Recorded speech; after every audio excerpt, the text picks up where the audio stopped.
Welcome to the Consulting Leaders Podcast, where we talk about the business of consulting. Whether you're looking to grow your practice or learn from the stories of leaders in consulting, you're in the right place. I'm your host, Guillaume Jouvencel, ex-PwC and co-founder of GHA Marketing. Join me as I interview the best consultants in their niche. Let's get on with the show.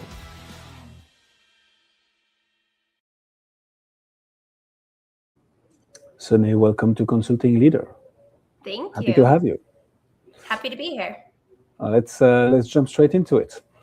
What's the story, Cenee? What got you into consulting?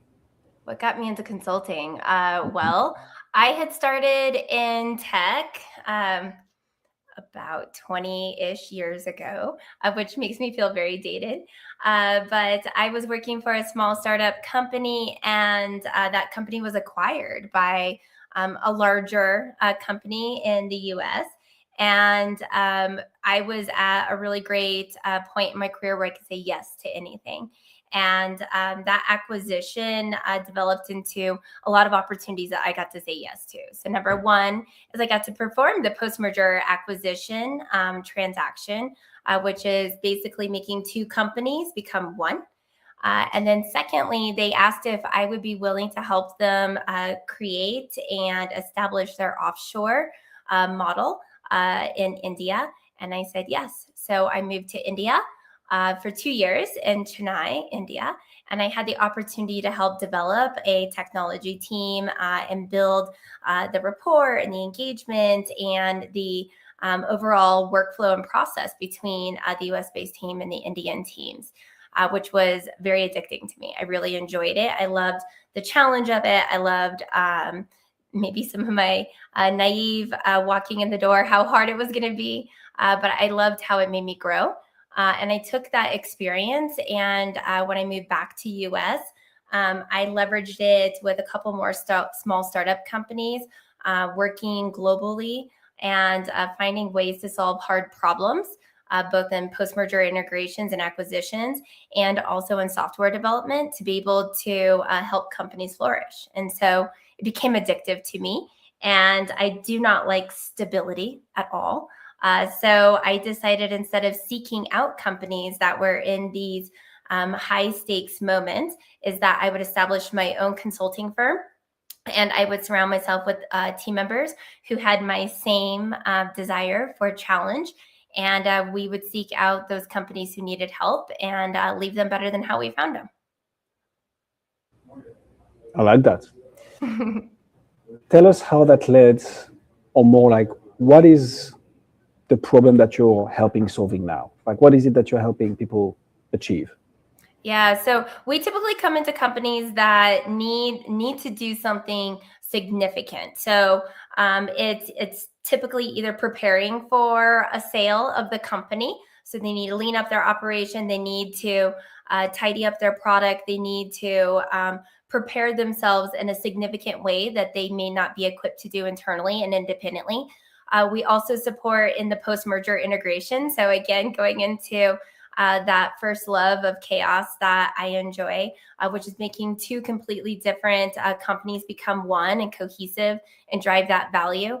And once you're able to do that kind of impact within a company, you're able to really help them with the rest of the high stakes that drive their businesses forward. So a lot of significant enterprise software implementations and rebrands, digital transformation, AI implementation.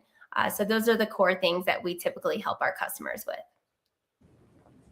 Super straightforward. Do you have any specific niche, industry, company size?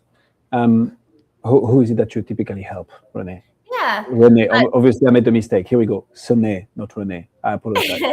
That's okay. That's the way to remember how to say my name. No, we target the mid-market, which I know is a huge range. So we typically are looking for companies that have that desire to execute with maturity. That's incredibly important, because that's what we bring. We bring maturity, and we bring stability, and we bring discipline to execution. And we love to support companies that are targeting, high velocity growth, and they cannot fail. And that's who we typically target. We tend to work a lot within private equity as well, because they tend to really circle around companies that are trying to drive value and not introduce acquisitions. And so those are our primary targets, is mid-market and within private equity ecosystems. Okay, I love this, because here comes my favorite question of the show. Oh. Everybody wants a piece of PE firms, right? For a very simple reason. This is where the money is, right? And mid-market level companies obviously can be great clients as well. I guess my question to you then, Cenee, is what has worked for you to get the attention of those people? I'm not talking about selling yet. I'm really talking about marketing and branding. What gets you into the room with mid-market companies versus completely different avatar? What gets you into the room of PE firms, and how do you make the two work together? Yeah. So, I mean, I got to be honest, it's our reputation. And most of our customers are primarily the C-suite. So we're supporting and actively making sure that the CEO is successful, the CEO is successful, or the CIO, sometimes the CTO. So that C-suite is who we're ensuring is going to be successful in that company and in their jobs. And when you're able to make an executive successful and help them sleep well at night, they become your best advocate, and they are the ones who make a referral to somebody else in their network. And we get brought in due to trust. And then oftentimes C-suite tends to have, a 3 to 5 year tenure in a lot of their companies, specifically in the tech space.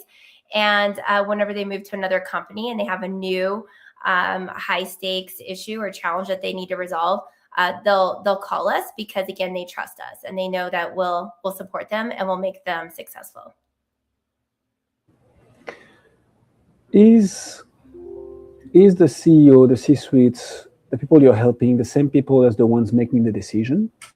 Like how do you manage talking about the person? Talking to the person who's gonna sign the check and be like, yes, Cenee, we work together, versus the one, which I guess is very close to them, that actually benefits from your services? Yeah, like how, preferably not. Yeah, Okay. preferably not. Because if you have a C-suite executive that's making all the decisions, then you're going to have a bottleneck in your execution, right? And so our objective is to gain the trust of the C-suite, but to work on the execution with their trusted team and their leadership. And we often identify where that governance is at, where those decisions can be made, and we understand the hierarchy in which different thresholds of decisions can be made. But my objective and my goal is that we don't have to go to a CEO for all those decisions. My objective is that they can sit back and trust a team to execute within the parameters and the thresholds that they're comfortable for us to execute within. So thanks a lot for clarifying this. First of all, I'm a bit curious to double down on this answer, which I think makes sense, around reputation. So how do you, and people listening to this show know how reputation is important. Actually, if anything, it is everything for a consulting firm, reputation. So I'm not going to ask you how you build it. I'm going to ask you how you double down on it. So obviously you're going to do good work, get client happy clients refers you to next clients. Yeah. Pretty straightforward. But how do you double down on this, if at all, right? And I'm asking because I know you are doing some stuff there, but how do you double down on that reputation to get even more lead opportunities, even more interactions with potential clients, and even more business to feed to your team? Okay, can you tell us a bit more about that? Yeah, absolutely. So I think number one, the doing what you say you're going to do is critical, right? That's how you gain trust. So if I say we're going to do something, we're going to do it. We're going to follow through. We're going to ensure that success. And then I believe how you double down on that, right? So for me, this was a bit of a scary leap for me to take, but it was at the advisement of a mentor, is in all of those engagements where we did what we said we would do. I asked my clients if they would be willing to do a video clip talking about what we did and to share more of a digital testimony of our success and our services than us documenting a use case. And I was very nervous to make that request. I was very nervous to send that email, but I was so pleasantly surprised that it was heavily reciprocated. And literally everybody who I asked said yes, and they gave that to us. And so that's how we doubled down on that trust, on that reciprocation, and on that ongoing engagement where we continue to support each other. I like that. Okay, talk to me about the next step of this process. How do you go from this reputation, those interactions, to an actual conversation, a sales conversation, an SOW, a letter of engagement with rock and roll? How does all that work with you, Cenee?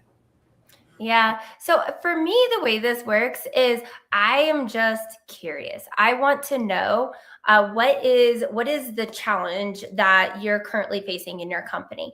And because I seek chaos, because I seek broken things, because I seek understanding, because to me it's a little bit of a puzzle.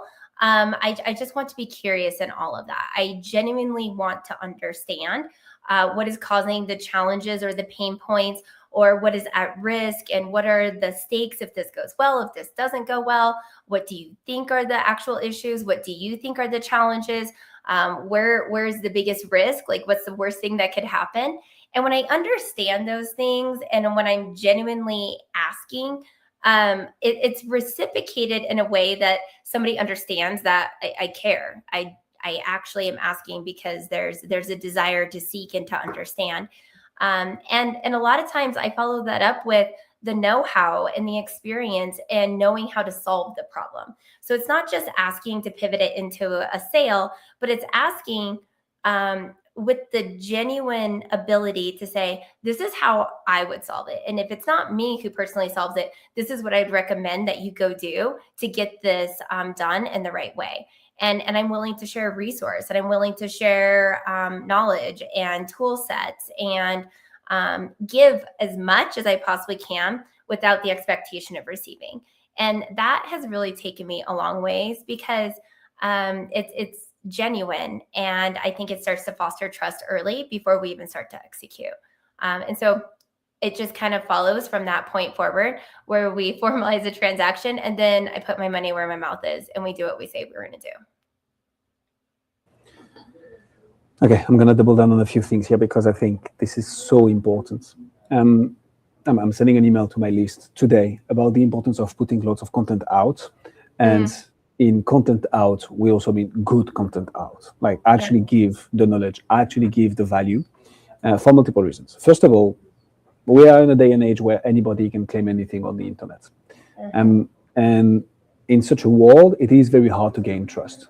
And so doing everything you can to build that trust even before the person gets into a call with you is key. When that happens through referrals, you've earned it by proxy, right? They asked someone they knew and trust, hey, who do you know could help me with that specific problem? And when they introduce you, that's the trust by proxy. The point specifically that you made around give more than you expect to get back is so true. And for the area where I'm a bit more versed into, marketing, it is so important. And when we work on lead magnets, when we work on content, people are like, I'm going to give away all the secrets. Here is the thing. The people who would take your secrets and do it themselves wouldn't be clients in the first place anyways. Because even if after getting all the value from you, seeing that you clearly know your craft, they decide to invest all the time of learning, iterating, testing, and doing it themselves rather than going to someone they now know and trust, it means that they would have not bought in the first place. So you're not going to service those people anyways. But the people who are on the fence, the ones who were doubting, the ones who are like, okay, I can't believe how much value Cenee has given me even before I met her, I'm going to get into a call with her. And this is where the give much more than you expect to get back is valuable, especially since you don't need the whole market to work with you. You need probably 1% or a fraction of 1% to make your business more than successful. Giving away that knowledge, that authority, and making it valuable is how you win in 2026. Sorry for the long run, Cenee, but what you just said here was so valuable. And I think we touched upon the sales cycle, and this is the context in which you've given it. I think this is true for the whole relationship before, during, after, and even during the engagement. Which leads me to my next question, Cenee. How do you retain once you've signed a deal, worked with someone? How do you keep the relationship going? How do you keep on providing value, whilst of course being able to keep on working with that client? Yeah, I think it just goes back to we're so and this has come from years of doing this craft and making sure that when it's scalable, that we're repeatable and that we're consistent. So for me, it's like I nearly feel like a broken record because what I say I'm going to do, we're going to go do it. And what we put in our statements of work is exactly how we execute. Our tools reflect what's in the statement of work. We also follow up on a monthly basis. Sometimes it's more frequent if we have a more aggressive engagement that we're supporting, but we call it a monthly business review. And in our monthly business review, we walk through a dashboard. And in that dashboard, we outline not only what the initiative's objectives are, but we also outline what the statement of work that we committed to deliver, what those objectives are. Sometimes they're the same, sometimes they're slightly different, but we always want to make sure that we're hitting the mark and that it's okay to shift and change. But if we're going to shift and change, we're going to do it super intentionally and make sure that both parties are aligned. We understand we don't need that deliverable anymore. It's not necessary, but we need to do something different. And this is what we're going to do instead.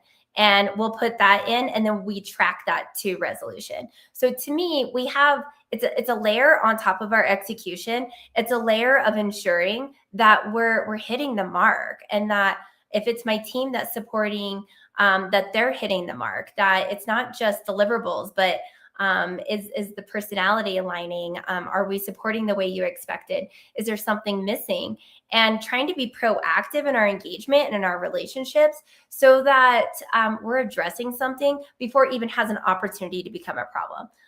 When something's just I don't like that, great, let's jump on it, let's fix it, because I don't want it to become anything more than that. So we follow that all the way through to the completion of our execution. We always follow up at the end of our projects to make sure that we hit satisfaction. And we're always kind of circling back to ensure that everything has been checked. I like the way you roll, Cenee. Oh, good. Thank you. So I'm going to ask you a little bit of a curveball question because of that. What's your number one challenge right now? What is, one that you're trying to crack that, once you crack, you're going to take the whole thing to the next level? What would that be for you? Yeah, I mean, scalability. I think that's the biggest thing, right? It's being able to not be the only person in my business that my clients want to work with. It's making sure that my clients want to work with my team, right? And so in order for that to happen, I have to ensure that I'm getting information to my team. They know how to talk about the business the same way that I do, but that they can have the autonomy to bring their own capability and their own spirit and their own experience to it. It's making sure that our tools are consistent, and that, especially when we work in a large ecosystem like a private equity firm and we're doing multiple transactions at the same time. If we have a board member that's sitting on top of, 3 or 4 of those transactions, I don't want it to look different. I want them to see and to feel the same type of execution and continuity. And so it's important for me to kind of thread the needle of making sure our tools are succinct, similar, but that they're flexible enough to adjust to what our clients need. And that's my challenge. And that's what I live through every single day. So it's enabling my team members to leverage their expertise, to flex their muscles where they're really good at and where I bring them in to be good at. And then it's also ensuring that I don't let that autonomy get too far out of our consistency and our deliverability that we're looking to provide, so that customers don't differentiate between me and my team. Fair enough. It's hard. That's the hardest one. So nailing it each and every time. So tell me a bit more about that. The reason I'm doubling down on these points, Cenee, is not to put you on the spot. It's because I know this is the number 2 challenge of most consulting and coaching firms. The number 1 being, how do we get more clients? Number 2 is, how do we service the demand, right? It's if you have a way to generate demand and have a way to supply this demand, you've won. You have a growing business. So in your particular setup, how are you thinking about solving that challenge? How are you thinking about getting clients to want to work with you, as in the team and the firm, and not just you specifically, the individual Cenee? Yeah. How are you thinking about that? Yeah. So right now our current setup is I have always worked, when I was a little bit smaller of an organization, I worked as the portfolio manager. So what I did is I put a fraction of myself on lots of engagements, and then I had my team members doing most of the work. The problem is I still run into a scalability challenge, right? I can only do 10 of those. I can only do, 15 of those. And then if you have a couple of them that aren't going well, then you've completely over allocated yourself. So using that model, I've scaled it out to where now I have the people who represent me the best, the people who understand how we execute the best. And I'm elevating more portfolio managers in the portfolio and giving them that autonomy, that full understanding, that full capability. And with customers, I'm trying to be less heavy-handed with them up front, so that they aren't, wanting just me, right? I'm pushing my team members who are very capable in front of me. I'm elevating them. I'm ensuring that they are the ones who are, selling, so to speak, that they're the ones making the promises, that they're the ones representing the business, and I'm their supporting cast. So it's a little bit of a role reversal. That's really hard to do as an owner who cares deeply about their business. But by doing that model, now I can put, several people in a portfolio place, and they all can protect the integrity of the brand and consistency of execution. So that's our current solution. I love it. I think it makes a lot of sense. When I think about my consulting years at PwC, and reflecting on this specifically, that's not something I've ever talked about on the show after more than 400 episodes. The way that we're doing this is, so during the sales for sure, during the client relationship obviously as well. Now that I think about it, so the number one way of acquiring customers for PwC, at least my team, was going to conferences, going to events, having speaking engagements there, having a booth where you could, welcome people, and of course planning for meetings with those target accounts at those conferences on top of the word of mouth. And they would get, as of when you would become manager, or maybe even before that, if you had a deep subject matter expertise, they would put you on those panel discussions, if not master of ceremonies and whatsoever, and not necessarily the partners. I think when I think about it, if you, and that's for you, Cenee, but also anybody listening to us, I think if you find a way to, as part of your marketing, integrate your team in those materials, this is how, and just think about how PwC does it, right? I'm not reinventing the wheel here. It's just, if the person sharing the knowledge, sharing the expertise, showcasing authority, even before the prospect gets into a call with you, they've already been in touch with that person, and they are much more likely to accept the fact that, yeah, sure, I don't mind working with Ellen because she's the expert of trade finance in your team. I'm naming something specific here because that's the example I remember. So I think sales is great, and for anybody listening to us looking into doing this as well, integrating it, whatever marketing channel you have active, but integrating those team members into that marketing asset could be a good way. Not easy to implement, obviously, especially when the brand is dear to you and all the interactions are. But that's probably an interesting way to go about it. Yeah, I love that. I think it's a great way to augment it and to get their visibility and their authority, to give them an advantage and a leg up. I think it's great. Amazing. Give me the other side of the coin, Cenee. What's a big opportunity that you see for your business in the next 3 to 6 months that you're looking forward to work on? If you tell me AI, you can, but you need to give me some details and some nitty-gritty. That's so funny. I'm going to say AI, but here's what I'm going to say about it. Sure. I know, I was going to say it's probably, and I have to echo that. I'm not on a single panel or in a single roundtable or a single conference that doesn't, have that as the primary points of the conversation, but I think there's a reason for it. The volume and the ability to accelerate what you can get accomplished with AI is amazing. So a couple of ways that we're currently using it, and I'll talk about what I'm doing in my business, and then we'll talk about what we're doing that's a little bit more like about our services that we do with our clients. In our business, we're custom creating, I'm going to say a little bit of an LLM on steroids with some agents that can do some work for us. And, whenever you work in tech, you have the opportunity of getting good ideas and, being a little bit tech savvy yourself. And so right now, you asked about how to grow business, or maybe that's one of the challenges. Our custom built set of agents are currently scraping a geographic region for open RFIs and RFPs. Bringing them to us, sourcing the content within our own business that we intentionally curated, answering those RFI, RFP questions, and then positioning it for a human review before we distribute. So we're able to produce 80 responses to an RFI or an RFP in less than 2 hours. That is not something I could do to grow my business over the course of 2 weeks, focused independently in the past. And so that's a massive opportunity for me to generate or kind of simulate a recurring revenue by just bringing in those types of projects into my business.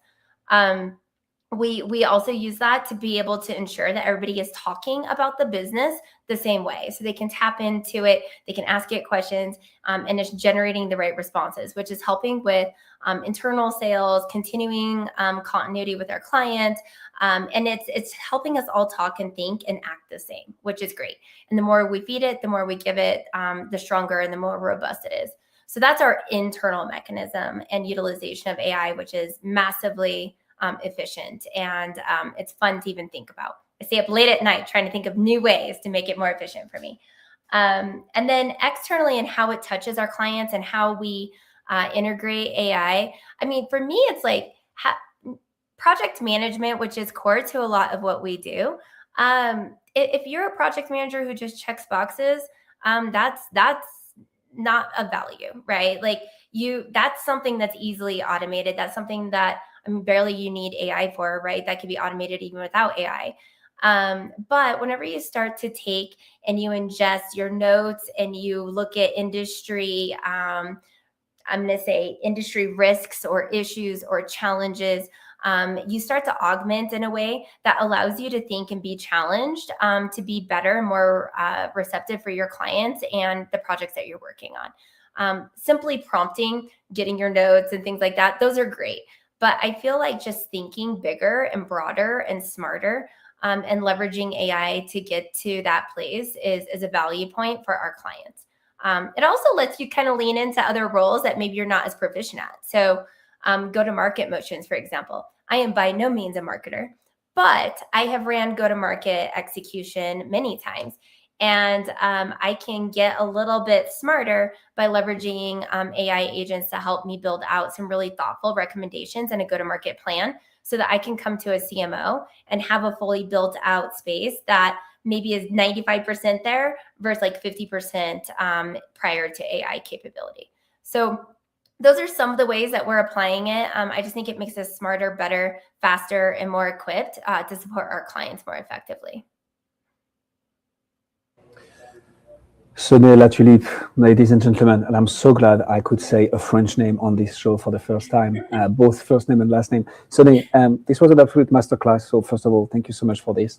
And I don't say that often. You can check out all the previous episodes. If people want to find out more about you, see what you do, where should they go? Yeah, please come find us. We're at www.5280pmo.com. You can also find me on LinkedIn. I'd be happy to engage with anybody directly. I'm sure my name will be in the notes. You can click on me. I'd love to engage. I love meeting new people. I love networking and answering hard questions. This episode was a testimony of that. We'll put all the links in the description indeed, Cenee. For what I'm concerned, I can say one thing for sure, is that you've gained at least one new connection on LinkedIn out of this interview. Me, I'm just adding you right now. Cenee, thank you so much for coming on Consulting Leaders. I appreciate it. Thank you so much.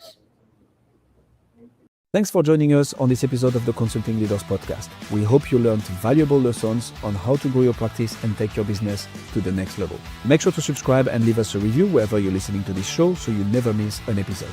To apply and be a guest on the show, click the link in the description. See you next time.